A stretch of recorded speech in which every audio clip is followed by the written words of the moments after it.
जय हिंद दोस्तों, स्वागत है आपका यूट्यूब चैनल जरस पे। पिछली वीडियो में हमने देखा कि बक्सर के युद्ध में किस प्रकार से अंग्रेजों ने मुगल बादशाह शाह आलम द्वितीय, अवध के नवाब शुजाउद्दौला और मीर कासिम को परास्त किया और बक्सर के युद्ध में भारतीय शक्तियों की पराजय ही सीधे तौर पे इलाहाबाद की संधि का कारण बनती है। तो इलाहाबाद की संधि शुरू करने से पहले हम कुछ इंपॉर्टेंट फैक्ट देख लेते हैं, उसके बाद शुरू करते हैं इलाहाबाद की संधि।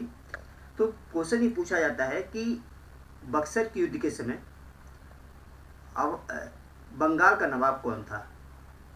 ठीक, तो बक्सर के युद्ध के समय बंगाल का नवाब मीर जाफर था और जब मीर जाफर मर गया तो नजमुद्दौला बंगाल का नवाब बना और बेसिकली इलाहाबाद की संधि के समय बंगाल का नवाब नजमुद्दौला ही था।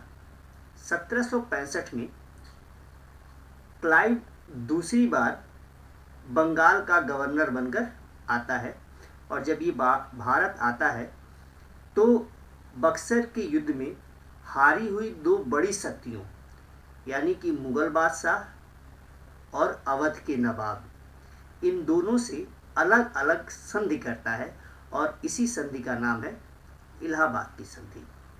तो देखते हैं इलाहाबाद की पहली संधि।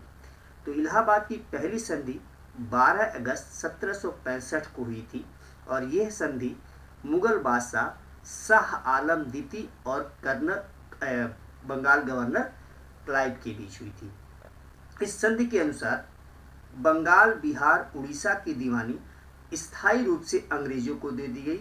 अंग्रेजों मतलब ईस्ट इंडिया कंपनी को दे दी गई और इसके बदले ईस्ट इंडिया कंपनी बादशाह को, मुगल बादशाह शाह आलम द्वितीय को 26 लाख रुपए देते। ठीक, अब बात आती है दीवानी की। दीवानी क्या होती है तो ध्यान रखिएगा, दीवानी का कार्य होता है भू राजस्व व अन्य करों की वसूली, भू राजस्व व अन्य करों की वसूली तथा दीवानी कानून को लागू करना।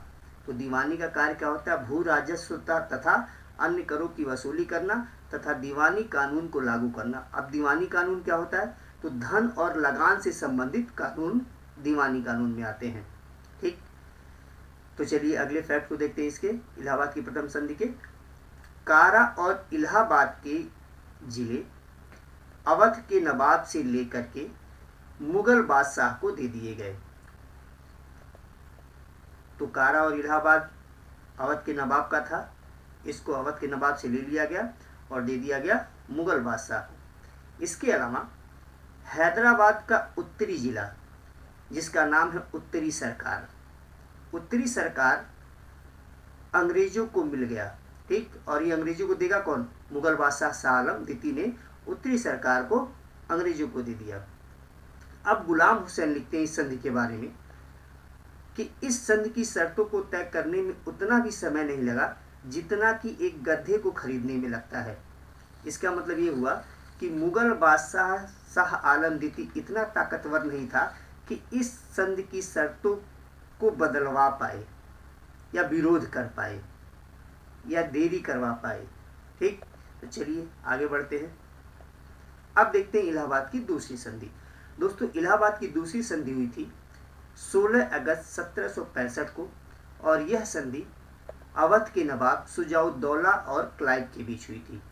इस संधि के अनुसार कारा और इलाहाबाद के जिले अवध के नवाब से लेकर मुगल बादशाह शाह आलम द्वितीय को दे दिए गए। दूसरी शर्त ये थी कि युद्ध क्षतिपूर्ति के लिए युद्ध क्षतिपूर्ति यानी बक्सर का जो युद्ध हुआ था उसकी क्षतिपूर्ति के लिए अवध का नवाब 50 लाख रुपए कंपनी को देगा। इसके अलावा बनारस की जागीर बलवंत सिंह को दे दी गई। नवाब ने चुनार को अंग्रेजों को दे दिया और सबसे इंपॉर्टेंट बात इसमें यह हुई कि अवध की सुरक्षा के लिए अंग्रेजी सेना नवाब के खर्चे पर अवध में रखी गई। यानी अब अवध अपनी सेना नहीं रखेगा और अवध की सुरक्षा करेगा कौन, अंग्रेजी सेना, और जिसका खर्च उठाएगा अवध। ठीक, अब इस संधि में बड़ी चीज क्या हो गई, आप देखिए इस संधि के बाद कि मुगल बादशाह अंग्रेजों का पेंशनर बन गया। यहाँ पेशकार वर्ड लिख दिया गया गलती से, पेंशनर बन गया। ठीक, तो मुगल बादशाह अंग्रेजों का पेंशनर बन गया। अभी देखिए अब 26 लाख रुपए देगी कंपनी मुगल बादशाह को। और दूसरा, अवध का नवाब अंग्रेजों का तो मित्र बन गया, साथ ही मध्यवर्ती राज्य बन गया। मध्यवर्ती राज्य कैसे बन गया कि दक्षिण से अगर मराठे उत्तर की ओर आएंगे तो अवध पहला हमला झेलेगा और अवध को पार करके ही अंग्रेजों से वो भिड़ेंगे।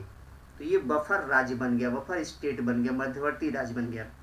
और अब ध्यान रखिएगा, इलाहाबाद की संधि का ही परिणाम बनता है बंगाल में द्वैध शासन।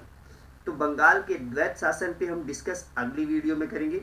अगर ये वीडियो पसंद आई हो तो इस वीडियो को लाइक कर दीजिएगा, चैनल को सब्सक्राइब कर दीजिएगा और प्लीज़ अधिक से अधिक इसको शेयर कीजिएगा। इसी के साथ आज की वीडियो को मैं समाप्त करता हूँ। जय हिंद।